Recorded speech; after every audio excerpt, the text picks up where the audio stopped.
Eke kala kanqa kwiyure yokugqibela yenkqubo sele sisithi krwaqo ngasemnyango ngoba kaloku sesibethela ukugoduka kodwa ke awusikawu uqongqothi uvimba wethu namhlanje ngoko wena hlala nathi hleza ungachola okuthile oza kuthi kukunike amavili amatsha agcweleyo naza kuthi akuthwale ayokungenisa kunyaka lo sikuwo usemtsha kaloku ngaphandle kokuba ndithi chu ithi hlala nathi apha Yeah. Kuncembe nalentwazana. Ku-right ukuhlala nathi lapha ekhaya jikelele. Selisho ke labumbani ihora mbukele shakalombili okuyihora ke lokugcina ngci lapha ke ohlelweni lwethu.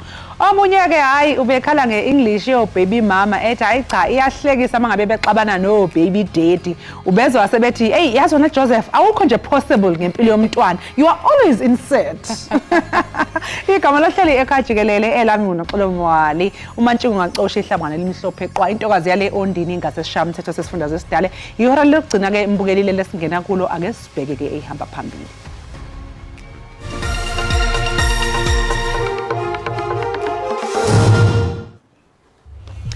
Bekungumunye wodwa izolo kuncwatshwa amalungu omndeni wakwaMsimanga ayisikhombisa eRusborm eMnambithi kwaZulu Natal.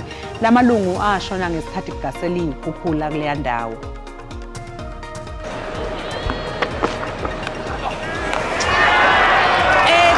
And gone at first slip. Mukesh strikes. iProteas ziza ngasemva emidlalweni ovavanyo neIndia eKapa.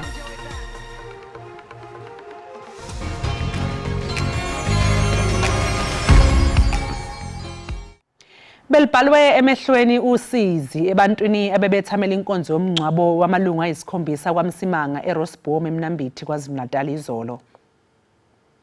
Lamalungu omndeni wakwaMsimanga ashona ngesikhathi kugasela ikhukhula emasontweni edlule. Lomndeni wehlelwa yife limnyama njengoba imoto eyayihamba amalunga ayo yakhukhulwa amanzi. Kanti ke ithimba labatakuli lakwazi ukuthi lithola isidumbu sika Vincent Msimanga, unkosikazi wakhe, zingane zabe imbili, umfowabo kanye nomshana. Phakathi ke kwabebethabelele inkonzo yomngcwabo yimeya yomasipala Alfred Duma, uZama SABC. Kanti lomndeni ke mbukeli uyisihlobo sesangoma sezulu esiuza kwethu lapha eSABC umkhushulwa kwaMsimanga. Kusenjalo urhulumente wakwaZulu Natal uthi bakumashumi amathathu ananye abathe baphulukana nobomi babo kwizikhukhula nezichotho zeliphondo ukusukela ngomhla wokuqala kwinyanga yoMnga. Izandyondyo zemvula usuku landulela iChristmas eMnambithi zibe zezona zenze umonakalo omandla nanjengokuba zithathe ubomi babantu abangama-23 kulo mmandla. Izandyondyo zemvula bezigalele ngosuku lokuqala kulonyaka omtsha zitshabalalise indawo yaseShowe nalapho kuye konakala khona amakhaya aphantse abe ngama-40.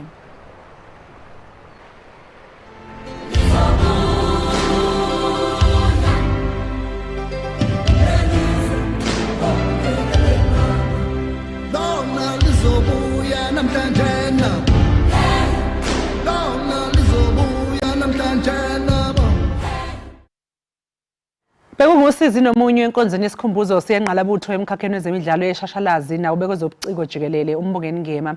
Ihlobo nabangani ebezisina idedelana njengeyikhulumi kule nkonzo zilituse ngazwilinye iqhaza likangema kwezobuciko nasekuthuthukiseni ke lomkhakha kuleli. Inkonzo yesikhumbuzo kangema ibibanjelwe eDurban Playhouse eThekwini kanti ke kulindeleke ukuthi abekwe endlini yakhe yokugcina kusasa.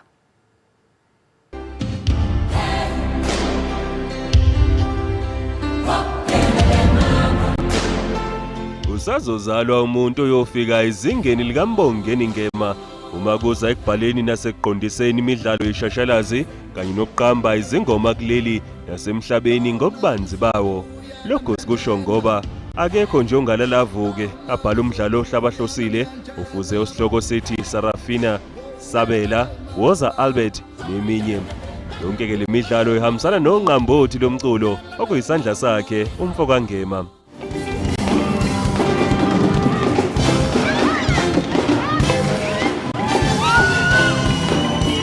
Kule nkonzo yesikhumbuzo uVusmus Gumede obeyiphimbo lomkangema unompumelelo uMagumede Ngema uduse kubambisana phakathi kwakhe nomyeni wakhe. Kuningi ezidlule kukho starting from when we met 17 years ago to this day when I have to make peace that you have left me. In as much as kubuhlungu, I have to thank you for loving me, for choosing me and protecting me to this day.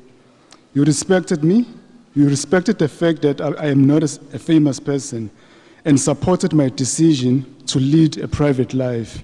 Ababe nenhlanhla yokwakha ubuhlobo noNgema kuze kube namhlanje basalibabaza ikhono lakhe kwezobuciko. Khumbula sicala ukuhlangana.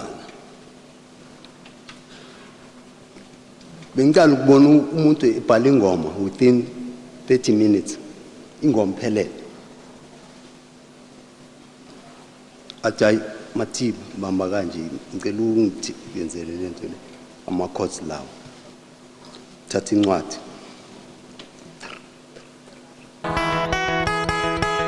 Uhesomandla intethelelo baba isono sami sikhulezweni mina nganuwayisisangoma. Kusobala ukuthi uNgema akayena umuntu kazana nje nakho phela inkonzo yesikhumbuzo sakhe ibihanjelwe nowabe engumengameli wezwe uJacob Zuma othi izwe linqunu ngokuguqa kaNgema.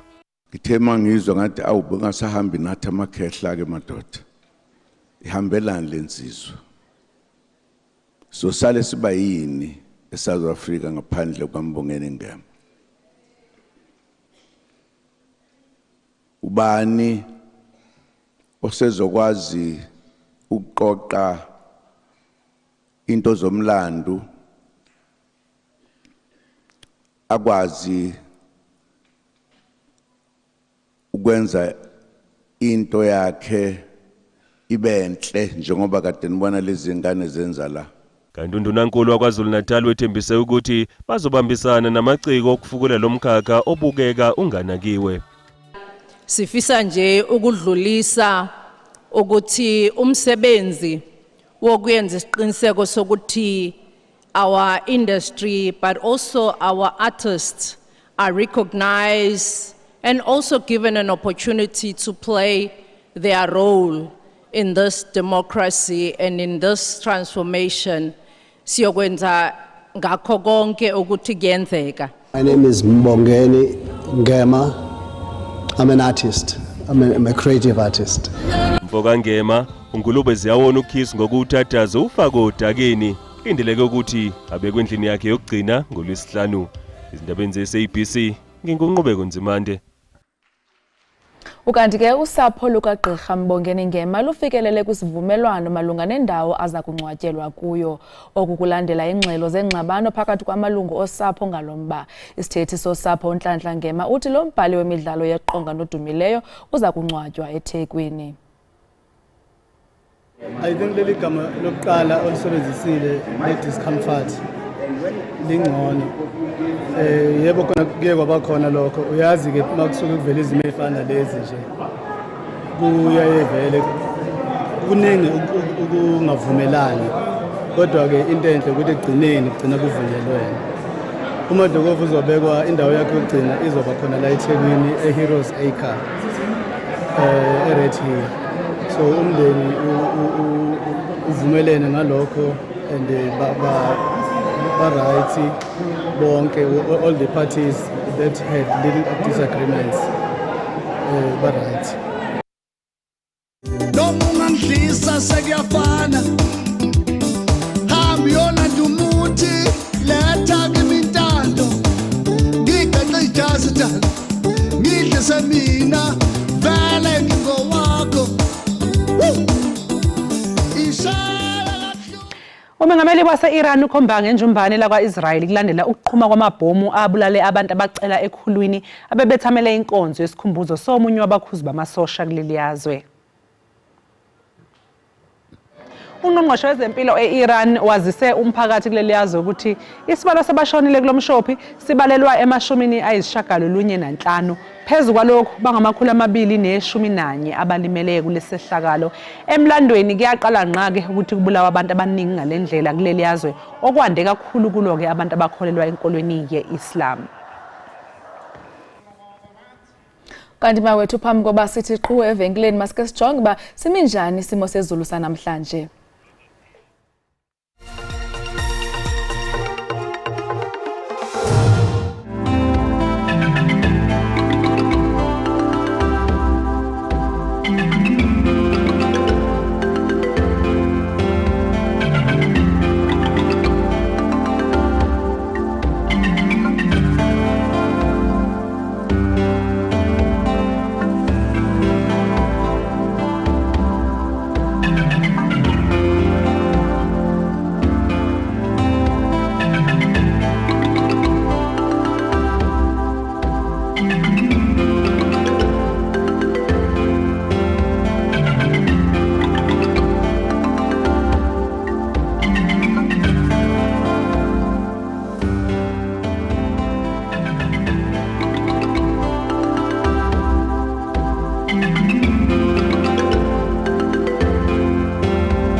Sibukele siphinde sikwamkele usabukele inkqubo yakho oyithanda kakhulu kaloku Ekhaya Jikelele kanti ke sisathe chu nomamtshali mamtshali phambi koba siye ekhefini ubuthetha nobhuti apha about i-digital detox esithi hey indlela esiyithanda ngayo ifone sithe sivuke ngayo sijonga uba kuthiwani ngoku asifuni uphoswa lalela akulaleki ufuneka ulale ngokuscroll uscroll uyozulale ngefone ndithi sowuvuka ezinzulwini zobusuku uqala ujonga ifone uqala uba akho nto yenzekileyo ngoku asifuni uphoswa kodwa ke ndiyayithanda into yobana abantu banyanzelekile nyhani bakhe balithatha ikhefu ezifowunini because ugcina ungasaboni noba kwenzeka ntoni apha ebomini bakho ngoba kaloku uhleli nje ujongele ifowuni ukubone uthola ukuthi niyahamba ningumndeni niya endli kwi-restaurant mhlawumbe niyodla nomndeni wakho nezingane ngeke ngiphatheke kabi uthi uyabuka mhlawumbe omnye umndeni lapha etafuleni ubaba usocingweni umama usocingweni zingane zikuma-tablets uyabona ukuthi nje akusekho ukuthi baxhumane njengomndeni so i-digital detoxing ke isiza ekutheni kube khona ukuzwana nokuphinde connectwe siyabantu and uye wayithetha nento yobana abantwana abasakwazi kwa udlala ngoku ngoba bajonge ezi tablet babukela izinto apha ezifowunini abantwana bakho active loo nto iphinde bachaphazele kona kwi-weight because abakho active kanti thina sasidlala phandle thina sigijimisana bona hayi balapha la ixesha elide wathi nje ufuna nje ukuthi ingane uyizwise ubuhlungu uthatha i-tablet noma ifone ucime kwalo wifi bukeli ke nizivele kanti ke nicime ifone nikhe nijongane nabantu benu nijongane neefamily zenu nincokole mhlambi awusabazi nabantu uhlala nabendlini bafuna ntoni na ngoba ubona ku-social media hayi abantwana bangoku bathanda into ezithile kanti lo wakho akunjalo akafani nalaba abanye yes ukanti ke ngoku sijonga i-World Braille Day. I-World Braille Day ke iqatshelwa ngomhla wesine kweyomqungu ukubhiyozela usuku lokuzalwa kukaLouis Braille ongumyili weBraille nowazalwa ngo-1809. uLouis woyisa ukungaboni ze emva koko wenza le nkqubo yokufunda nokubhala eneminyaka eli-15 ubudala. Olu suku lusabalalisa ulwazi kwaye lukwagxininisa imfuneko yeBraille kwiinkalo ezahlukeneyo zobomi kunye nokukhuthaza amathuba alinganayo abo bantu kaloku baphila nokungaboni. Ukuthetha banzi ke ngalomba sithetha ngomnxeba noxolisa Yekane ongusihlalo we-South African Library for the Blind nokwangumqulunqi wendaba kumhlobo wenene FM. uYekane ke ngomnye wabantu abaphila nokungaboni. Yekane masikubulise sikwamkele enkqubeni yekhaya jikelele ngale ntsasa. Molweni msasazi masizibulisele nathi ekhaya sisithi nyaka omtsha kunapho nonke. Unyaka omtsha nakuwe siyathemba ke lo nyaka singena kuwo noko azufana nalo sisuka kuwe kaloku 2023 ube nzima noko kodwa ke sihleli ngethemba u2024 hayi uza namathamsanqa. Kuthiwa xa uthetha umsasazi xa uphelele lithemba uyafana nomuntu osele efile kho kukho unyaka omtsha oqalayo siba nethemba into yobana izinto zizawutshintsha akuzufana nonyaka ogqithileyo and ke ngoku we living on hope siphila ngethemba ebomini. Injalo xa siqala nje ungathi luthetha uthini kuwe usuku lokuqatshelwa lweBraille kwihlabathi lonke? Olu suku umsasazi luthetha lukhulu kuthi bantu abaphila nokhubazeka kokungaboni kuba iBraille lena luhlobo luthile lombhalo olulungiselelwe umuntu ongaboniyo ukuze akwazi ukuzifundela independently ubani ngakhumsha kuba kaloku nangona ikhona itechnology lesiyisebenzisayo kule mihla kodwa iBraille ndiyafuna ukuthi kuwe msasazi njengoba wena ubona nje ifana ngakasana nepen nephepha uyayazi into yobana xa ufunda igama ulijongile akufani nokulimamela kumuntu ongaboniyo ke iBraille yenza laa nto into yobana igama abe nalaa touch yoba igama alive ngeminwe mos iBraille ifundwa ngeminwe kumuntu ongaboniyo so uba nalaa nto ke ngoku igama uyaliphatha uliva tyhini eli gama libhalwa kanje akufani noba udive xa ulithetha wena ulithetha ndicinga uba noma libhalwa kanje kanti libhalwa rongo. As a result abantu abakwigeneration yam negeneration engaphambi kwale yam esikolweni basakholela kakhulu kwiBraille nangona ikhona itechnology bakholwa kakhulu kwiBraille kuba kaloku iBraille lena yeyona uyabona uthe kwi-introduction yakho wathi ndikwasebenza emhlobo wenene. Now ndizibuza umbuzo into yobana ukuba bendingayazi ibraille bendizosebenza njani kuba lokhu njengomqulunqi wendaba kuba ixesha apho funeka ufunde i-script ozitranslatileyo ufunde ibali lonke ulibalise njengosazi. Now if ibraille bendingayazi ke ngoku kunzima kakhulu kuba i-technology as much as basiyithanda zikhona inayo imingeni enayo inazo limitations here and there. Zikhona izinto onokwazi ukuzenza if ubungenayo ibraille lena. So olusuku lukhulu kakhulu and liyasikhumbuza into yobana nangona ikhona i-technology kodwa masingandibali uba ibraille ibaluleke kangakanani emntwini and ibraille yafuna ukuthi uba ayisoze itshitshe ibraille wena sisi soze itshitshe tu kwaphela. That is why i-library for the blind le nto ngusihlalo wayo inoxanduva lokuvelisa iincwadi ngenhlobo ibraille kunye ne-audio. I-audio ke yenzele umuntu osando ngaboni. Kumuntu osando ngaboni uba uye wathi awabona somdala kuba nzima ke ukufunda ibraille ithatha ixesha kuwe. So ziba khona ngoindlela ezikhawulelana nawe ezikwenza into yobana ukwazi na ufumana i-information. Sile lithala encwadi abantu abangaboniyo i-library for the blind sinoxanduva loba and ke ii-readers zethu ziyalwa kakhulu uba zikhe zabona into yobana ibraille esiyiprodyusayo ayikho kumgangatho ebawufunayo kuba ibraille ine-standards zayo. Ikhona institute ekuthiwa i-SABA, South African Braille Authority, eqinisekisa into yobana ibraille esiyiprodyusayo isemgangathweni. Singashiywa itechnology okanye singaphaphi netechnology sithi hayi wethu ibraille asabala. So olusuku lithe gqolo ke lesikhumbuzo into yobana ibraille even this age isabalekile kakhulu. Ewe, ungathi mhlambi ingakanani indima edlalwa yi-South African Library for the Blind? Ndawuthanda lo mbuzo. Uyabona elathala lencwadi kuphela kwalo elikhoyo apha eMzantsi Afrika. Indima elidlalayo namsasazi inkulu kakhulu. Kaloku uyawukhumbula uba abantu abangaboniyo ulwazi akukho lula ukulufumana njengomuntu obonayo. Ingakumbi abo bangakhange bakwazi uba nethuba loba baye esikolweni. Mhlawumbi ke aba namhlanje abantu okanye abantwana kanye ulutsha namhlanje lona kuba lifunde ngale technology kulula kodwa i-library for the blind idlala indima enkulu kuba you can imagine umuntu ohlamba osele retireshile omnye omdala ongaboniyo nabantu endibaziyo abadala abangaboniyo bachitha isithukuthezi ngezincwadi sibathumela zona for free.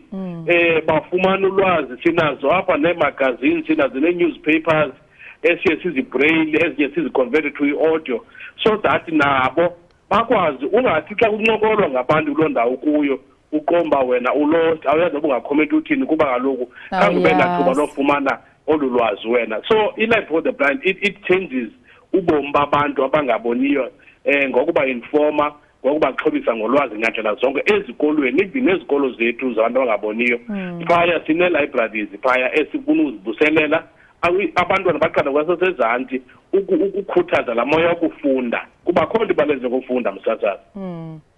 Kunjalo ungathi mhlambi yeyiphi eminye imingeni abantu abangaboniyo abajongana nayo into mhlambi kwi-accessibility abathanda ba mhlambi bafumane uncedo kuzo? Ndawuthanda lo mbuzo. Uyabona kunanamhlanje nje sinemibutho yabantu abangaboniyo emininzi apha. I-Library for the Blind, i-Blind SA, South African National Council for the Blind. Le mibutho oko ke msasazi isilwela into yokubana ibraille kanye izinto zabantu abangaboma zinike ingqalelo. Imingeni esajongene nayo uba umenyelwe kwitheko elithile laseburhulumenteni uzofumanisa wonke umuntu une-agenda yakhe kwaye une-program yale nkqubo yalo msitho aye kuwo kodwa ongaboniyo kuzothi hayi shem sicela uxolo silibele. Uba ungena kwizakhiwo zikarhulumente xa usiya eliftini ufumanisa uba ilifti ayimakwanga ngebraille kuba kaloku sitreyiniwe msasazi siyakwazi ukuzihambela. Njengoba ukwazi ukufunda ibraille nje uba uye elifti funeka ilifti imakwe phaa imakwe uba ground floor or first floor njalo njalo kwaye ilifti funeka ithethe so that uzazi uba uphi na uxa ucofa phaa ithi first floor ezo zinto azikenzeki. Umzekelo xa siya kwinto yengqesho uyofumanisa into yobana ii-application forms ezikhoyo azilungiselelwanga abantu abangaboniyo.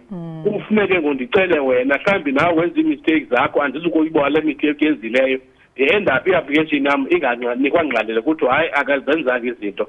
So i-society yethu nasezinkonzweni iibhayibhile ze-braille neze-audio siyakhuthaza into yobana mazenziwe ezibe khona. So kuba lo sina ubashumayeli uba umuntu ufuna uhamba icawe omnye uphiwe mhlawumbi isipho uba angangumshumayeli njalo njalo.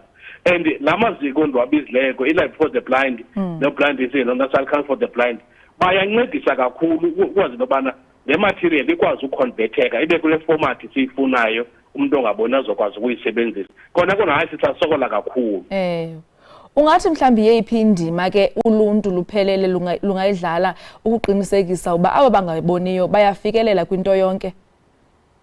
Uyabona ke iphulo lonyaka lomhla wesine kaJanuary uphakamisa olusuku le-braille. Kukho into endiyezithandayo ukuzibalula into yobana siluluntu makhe sizidine emsasazi ngakufunde ngale braille just ube nolwazi. Ngakuxhase lamaziko enza lo msebenzi webraille. Kuba kaloku into endiye ndayifumanisa umuntu uphakama msasazi xa ngaba sele isendlini kwakhe lento kuthi umntanakhe okanye isizalwa sakhe asiboni kube khona ndizawuthina kanene. Kanti ubunokho uzinike ithuba unike inkxaso usonde ubuze akho igqira imali njengoba ubuze into yobana yebethuna yenziwa njani le braille ithini. Uyazi uba umzekelo ngoku kuye kusokoleke ufumana abantu abanokwazi ukwenza umsebenzi othile ebraille ukuba bambalwa kuba kaloku abantu ngabazinike ithuba loba bayifunde bayazi nabo le braille. So sicela inkxaso ngandlela zonke whether nge-funding or whether umuntu afunde or akatyelele lapha uba umzekelo. Okay. Uba umzekelo uyakwazi uba uyodonate kwisikolo sakho ngencwadi. Kutheni ungenothi makuyodonate kula maziko axhasa aprovide ibraille bona ngabonyo ngencwadi ethele zibrailliwe? Yaqonda bakhona abantu obavalela ngaphandle. Kutheni ungakuthi mna this year ndizokuyibraille incwadi ezinga ke ndodonate library ndizokuyibraille incwadi ezinga ndodonate eNational Council naseBrand Access so that aba bantu babancedisayo ngebraille bakwazi ufumana nabo. Kuba kaloku mandingayishiyi into ethi kuzindleko ukuconverta ezinantsika ezile material ne-reading material kakhulu. So we need i-support kakhulu. Ingayilibalanga ke msasazi indawo ethi siyavuya into yobana ngonyaka ka-2022 kuye kwakho i-judgment enkulu ewise inkundla leya yomgaqoseko i-Concord apho kuye kwadikeliswa into yobana i-Copyright Act ka-1978 inxamnye nomgaqoseko kuba msasazi uqomba kunzima nyani xa phambi koba uconverte incwadi uyise kwibraille okanye kwi-audio bekufuneka ufumane imvume kulo muntu upublishe lo ncwadi and loo nto ithatha ixesha ibichana abafundi kwiuniversity ichana nabantu nje abafuna ukufundela. Kodwa la judgment ka-2022 isincedile yadeclare into yobana kwatha parliament lungisani lo mthetho ukwazi uba abantu abangaboni ungafuni bafumane imvume phambi koba baproduce ne-reading material efumanekayo. So siyabulela ke nakwi-organization ethe zasincedisa ukuphumelela elo dabi elo. Nangona siyazi noba iparlamente inikwe i-2 years kusafuneka iqumbele yonke loo process ukwazi uba ne-Department of Trade and Industry izokwazi uratifya lanto kuthiwa yi-Marrakesh Treaty, isivumelwano apho amazwe ehlabathi azokwazi uba abolekisane ngeencwadi esele ziredi ancedisane nani to speed up la process yobana xa ufuna incwadi ungathiwa hayi icela ulinde mitekano uyifumana after 3 months okanye after 6 months. Uyayibona ibende ke ngoku uthatha ixesha. Xolisa njengoba usitsho ke ba noko zikhona inguqu ezikhoyo kodwa isende indlela eyaphambili. Zesiphi mhlawumbe ezinye inguqu ongathanda uzibona malunga nebraille kwindawo zikawonke-wonke? Siyaqonda uba indawo zowutyelela, iibhanki, izibhedlele, zonke indawo ezimall. Zesiphi mhlawumbe ezinye inguqu eningathanda uzibona? Ndayithanda ke loo nto ibuzayo. Inguqu esisafuna ukuzifumana msasazi njengobusi uthathe into ebenzoyichaphazela apha. Uyabona akho nto ibaluleke ngento kuthiwa yi-independence ukuzenzela into ngokunokwakho. noba uyandincedisa undincedise kancinane. Ibhanki umzekelo azenziwanga zakwimeko apho uzokwazi uthi xa ungaboni ukwazi ukuzicofela mhlawumbi ithethe ichaza uba nanku-1 eza option uzibonayo wena njengomuntu obonayo ziyazama kodwa azikafikeleli incakasana kulaa ndawo sifuna zifike kuyo. Ezivenkileni uba mhlawumbi uyothenga igrosari yakho evenkileni ungaske naphaya ibe khona i-understanding yento yobana phaa kwii-shelves zabo ibe khona indlela abanokwenza ngayo. Ndiko ndiyakwazi ukucela mhlawumbi ezicela itransport yondidropha evenkileni kuloo venkile ndiyothenga kuyo ubone uba ye ndizawusokola ke ngophaa kuba kaloku andiyazi noba ndiqala phi ndibheke phi, and ubone uba in fact kwa istaff ezaphaa siyafuna usensithize ukwenzela into yobana ba-understand uba umntu ongaboni xa sifikile mncede ngolu hlobo. Okanye kubekho into emakhishiweyo ozokwazi uba njengomntu ongaboni ukwazi uba hayi xa kuba ndikhe ndacofa apha okanye ndapresa apha izokwazi uba indincedise. So uba singake sifumane into ezinjalo wena msasazi kwiindawo zoluntu siyancedakala kakhulu, singaziva nanto yobana siyi-part of society kwaye nathi sinalo igalelo. Siyakwazi uba lokhu ekugqibeleni lo umntu angaboni ungumntu kuqala, before ungaboni xa ube ngumntu nawe uyafuna uba ungashiyeki kwiinto ezenzekayo kwindawo okuyo. Injalo xa sesiyiqwela ke ingaba zikhona izixhobo okanye amaphulo akhuthaza ukufunda ngebraille okanye ukunika inkxaso kubantu abaphila nokungaboni? Akhona msasazi, njengoba ngikhe ndatsho phaa phambili phaa into yobana siyi-Library for the Blind sinayo inkqubo apho istaff sethu siye sijikeleze ezikolweni sivuselele lamathala encwadi asezikolweni. Sikwanazo nento ekuthiwa zii-mini libraries ezi-over 200 apha elizweni. Injongo ke kukukhuthaza uba makufundwe during ezi-international campaigns ezifana no-read aloud day nezinye siye sibe nenkqubo apho sikhuthazayo into yobana abantu mabafunde. Ngexesha sikhe siselekte ke nencwadi ezithile zirekhode ngokwezi fomati zethu sithi kwi-readers zethu bethuni nazi incwadi eqonda abazingango nomdla sizama ukukhuthaza. So sinazo iikhampeyini amaphulo amaninzi esiwenzayo. Yabona khona unyaka ka-2024 siyezafumanisa into yobana ezikolweni zabantu abangaboniyo istandard segrade siyehla kakhulu. Sathi sifuna ukuqinisa ke ngoku elaphulo lethu lojikeleza zonke ezi zikolo sikhuthaze sivuselele lamathala encwadi asezikolweni. Abantwana mna ngexesha lam ndisesesikolweni sasine-library sasifunda phaya sisenzayo uzisikela ixesha ngexesha elithile ngoba selibrary. Loo nto yasinceda because i-vocabulary nokwazi udebate nokwazi uthetha ngendlela esulungekileyo safunda through reading. So siyafuna uba namhlanje ngoba ndifaka apha emoyeni ndive ndithetha ngento efowuni uba abantwana these days abasanalo ixesha lokwenza nto sazenza thina basefowunini. Omnye umntu ajuwisha athi omnye umntu hayi kaloku nithekana akufani naxesha lenu ngoku kufundwa ngefowuni. Kodwa ke ezimaseba siyifuna iteknoloji ungaske ezinye zezinto ebezilulutho kwela xesha lethu singazilahli msasazi. Ungabakhuthaza njani ke abamameleyo ngoku njengoba sithetha nje utsho kubo bana hayi i-audio ewe ikhona kodwa nebraille ibalulekile? Into endinokuyithetha msasazi endidla ngoyithetha nakumaqonga endixoxa kuwo nezikhulu ngezikhulu ezisuka kumasebe karhulumente xa ndibona into yokubana ibraille yena ungabafuna inyathela phantsi kuthiwa ingaba ibraille still relevant namhlanje. Ndingathi xa ndikhuthaza msasazi ubuzawuthi ibraille ayikho relevant namhlanje kutheni ungayithathi ipeni wena nephepha uyophule uzilahle phaa uthi soziphinde uziphathe? Kutheni wena uzawukhetha ufunda into incwadi uyiphathe ngesandla noba uyifunde kwitablet yakho okanye uyifunde efowunini yakho? So ibraille ndiyacela kumntu wonke omameleyo masiyithathe njengento efana nepeni nephepha kuwe wena mntu ubonayo kuba if ungumntu ongaboniyo ibraille akuyazi. Zikhona imingeni, zikhona ii-limitations ozoba nazo ekwenzeni lo msebenzi wenzayo noba yintoni na. For instance, do know uba wenza i-presentation xa ngumntu ongaboniyo njengoba wena unenyweba yokwazi ujonga phaa kwi-laptop mawuthi rhwaqo phaa islide sakho, umntu ongaboniyo funeka laa nto ayilungise ngebraille kakuhle. Zikhona neematshini ezintsha eziproduce into ekuthiwa i-refreshable braille. Funeka but ke ezaa matshini ke zona zi-expensive, ziduru kakhulu, angiye ukuba nonokwazi ukuzithenga. Kodwa uba uyayazi ibraille yakho uyakwazi uzenzela ii-notes. Uthi ngowunezilathi eziyi-20 wenza uyazi uba anda-slide sengubama uthetha ngento ethile.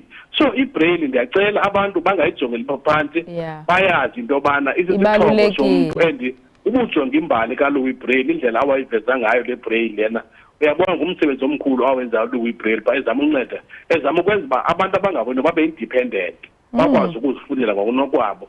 Ndingekayiyeki msasazi ndikuhlekise nje ngexesha thina sasafunda esikolweni sasiye sikhompithe naba bantu noko banorhatyazo lobona bona bafunda nge-last sprint ezama amagama abhale kakhulu.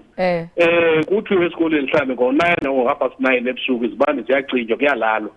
Thina abantu bafunda sinencwadi zebraille singena nencwadi phantsi kwengubo asifundi.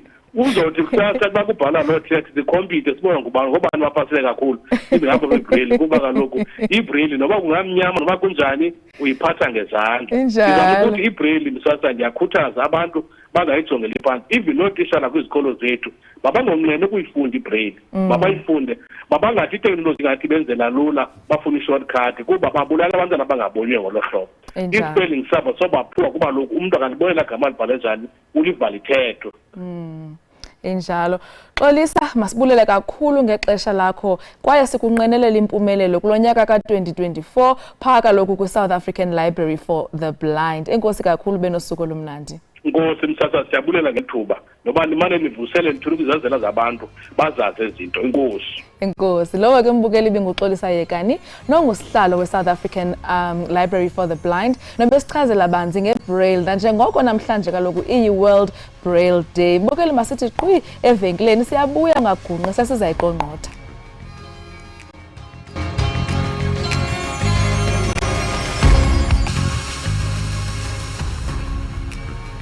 Bukeli siphinde sikwamkele kwakhona usabukele i-Ekhaya Jikelele kanti ke ngoku singena kwisiqendu sethu se-trends abesakuba ngoogxa bakhe abahlobo kunye nabalandeli bombhali wemidlalo yeqonga nongasekhoyo uMbongeni Ngema bazimase inkonzo yesikhumbuzo sakhe ePlayhouse Theatre eThekwini ngolwesithathu. uNgema ubhubhele kwingozi eyenzeke eMpuma Koloni kwiveki ephelileyo.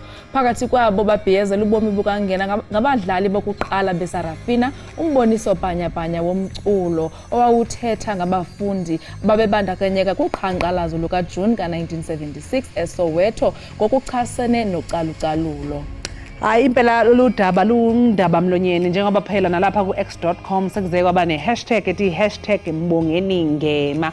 uNgema kushayo lihlombe waphinde wanconywa ngeqhaza alibambe ekuthuthukiseni imboni yomculo nokukhuthaza-ke ubumbano nje esebenzisa-ke ezobuciko. uMongameli Cyril Ramaphosa usenikezele umbhali wemidlalo eshashalazi nohlonishwa kakhulu uMbongeni Ngema umngcwabo kokhethekile wesifundazwe ozoba KwaZulu-Natal kusasa. uNdunankulu kuNomusa Dube-Ncube uthi kulo mngcwabo kuzoba khona-ke nemikhosi-ke yamaphoyisa.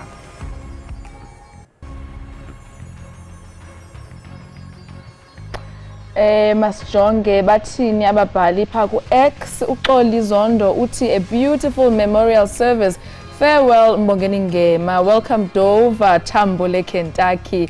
uXoli Zondo ke uthi hayi bintle kakhulu umsebenzi wesikhumbuzo sikaMbongeni Ngema angahamba kakuhle aphumle ngoxolo. Welcome Dover kaloku iTambo leKentucky kulaa ngoma siyithanda kakhulu. Ake sizwe ukuthi ke abanye baphawule bathini nge-#Mbongeni. uWilliam Gumede uthi RIP Mbongeni Ngema, playwright, musician, actor and South African icon. Kanti ke i-hashtag yethu yesibili ke esinayo umbukeli ithi #Duma. Ngaphambi kokuthi nje ke sizwe ukuthi ke ababukeli ku-x.com batheni, ake silalele sibone nansi ke umfanekiso nje omfishanyana. Besicelile ke umphathi hlelo ukuthi asiyenze iprocess njengoba sishilo ukuthi kunondunankulu. Ndunankulu ubhalile kodwa ke namhlanje intombi yasesinqawunqawini kwaSeve eThekwini ezekhansela naye kwaba iambassador Mazalankosi nanamhlanje uzofika as a stage njengondunankulu. Is the only ndunankulu that we have. Ngeke athi ekhona ngaphakathi azokhuluma nabantu. Comrade Nombusa Dube, the platform is yours. We are affording you the opportunity to come and grace our shores as we have agreed. Come in front, Comrade Premier. The platform is yours. Usenjalo ke usihlalo we-ANC uSiboniso Duma utyholwa ngokusebenzisa inkonzo yesikhumbuzo sikaMbongeni Ngema ukuvavanywa ukuxhasa nokuthenjwa kwakhe eluntwini. Yindlalo kuphela kwezopolitiko esisehlo ingakumbi kulonyaka wonyulo jikelele.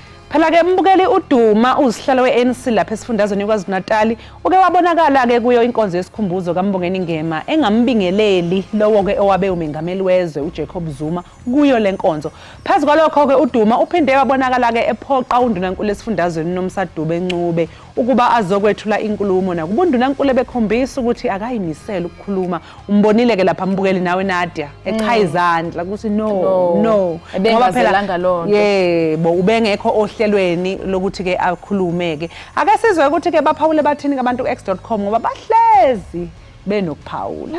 Uthi uZondo Malusi he's angry at President Zuma because he knows after the election he won't be working for government because MK will be taking over kwi-province.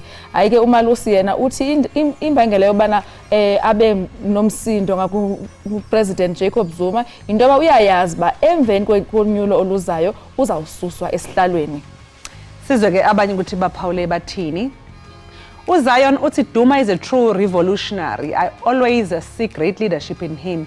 He's not a pretender. If he's not happy about something, this man is a great leader. uZion uthi ke naye uhleze embona ukuthi cha ngempela ungumholi akakwazi akapretendi uma nje ngajabule ngento akajabule akapretenda akenzi sengathi. Khona omnye olandelayo ukhona uNqobzini uthi kazi yini ayibanga noZuma. Zuma is way out of his league, he must go to sleep. Hayi baphawulile impela ke laphana ku x.com. Ngiyabona nje ukuthi into ebaphawulisa kakhulu ke abasebenzi ba x.com nokuthi le ndaba izibe undaba mlonyeni ngoba phela angithi ubonile nje emva ukuba kuNomsadube Ncube ke oyi premier lapha kwaZulu-Natal undunankulu ebese khuluma with such grace and a smile engatshengisi nje ukuthi kunenkinga and watshengisa bayasho ke abasebenzisi ku x.com abanye ukuthi utshengisile ukukhula ukuthi yena umbingelelile ngoba phela kune protocol kubezwe nodwa mase protocol observe kune hierarchy ukuthi umuntu uqala emcimbini uzoqala kubingelela kanjani ngokubaluleka kwabo. So ke utshengise uNomsadube ke yena Ncube imbingelelile lo wayo mengameli Jacob Zuma uDuma ke yena cha mhlambe noma mhlamba kambonanga ngena kodwa ngesikhathi ngema kube nenhlokomo ubonile abantu baze basukuma baze baphakama abantu babona ukuthi hayi usefikile kodwa ke hayi siphinde sikhumbuze phela mbukeli ukuthi ke lezo ke bekuyizimvo zabasebenzisi baka x.com ngakho ke SABC kanye ke nekhaya jikelele ngeke baphawula ngokukhononda ke okungase kuvele ngayo eyitolo emva komzuzwana siyabuya.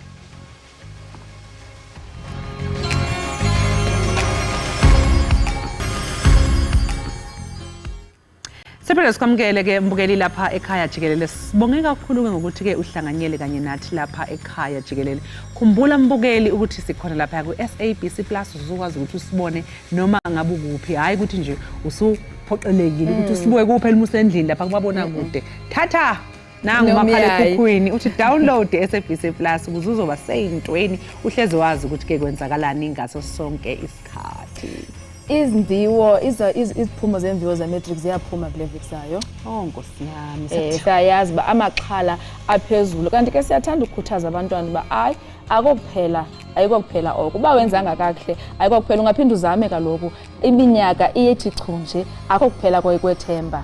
Nanokuthi nje ke sime ngomumo ukuthi sibeseke masiyabazali umphakathi abangani uma ngabe mhlawumbe khona ingane yakhe eyenza umatilotsheni noma umngani sime nje ngomumo ukwazi ukuthi ngalesi sikhathi ilapho impela sebesidinga khona ukuthi sibeseke mhlawumbe i-reassurance ngesingisi uqinisekisa umuntu ukuthi hayi mntanami noma ngabe akuhambanga kahle ungaphinda uzame ungazubomi abukhawulezi usenalo ixesha usemncinci usenalo ixesha ungalungisa apha naphayana nini na. Hayi ke mbukeli, uma ngabe kukhulunywa ngoMadlokovu, abaningi ke bazi iciko ekubhaleni nokuqondisa imidlalo yeshashalazi. Bazi umculo wodumo lwengoma Isitimela saseZola. Kwabanye usaziwayo kwezinye inkalo namazwe, ungubaba kwezishashalazi ngokubanika phela ithuba ngokuvelela ke emidlalweni efana neSarafina, Iwoza Albert, Magic at 4 AM kanye neminye. Kusasa ke asisho ukuthi ke ingxenye enkulu ke yalolu hlelo Ekhaya Jikelele Nadia izobe ke igxile kakhulu ekuvaleliseni ubaba uMbongeni Ngema njengoba phela ebekwa nje ke kusasa.